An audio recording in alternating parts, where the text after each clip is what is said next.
नमस्कार. पुष्पाज खमंग किचनमध्ये आपले खूप स्वागत. आज आपण बनवणार आहोत रव्याचे मौसूद लाडू, खायला अत्यंत चविष्ट. चला तर बनवायला घेऊ.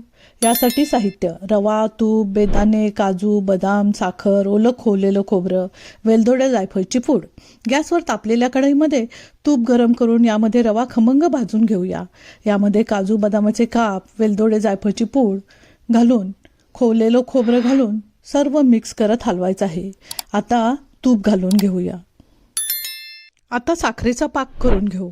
साखर, तूप, पाणी घालून एकतारी पाक तयार करायचा आहे. हा असा पाक व्हायला पाहिजे.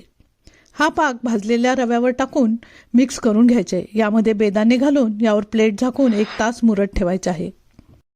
ओल्या खोबऱ्यामुळे या लाडूची चव खूपच स्वादिष्ट होते. आता या छान मुरलेल्या मिश्रणाचे लाडू बनवून घेऊ. व्हिडिओमध्ये दाखवल्याप्रमाणे बघा किती मौसूद लाडू तयार झाले आहेत. रेसिपी पाहण्यासाठी पुष्पाज खमंग किचनला सबस्क्राईब करा. पूर्ण व्हिडिओ पाहण्यासाठी खाली लिंक दिली आहे.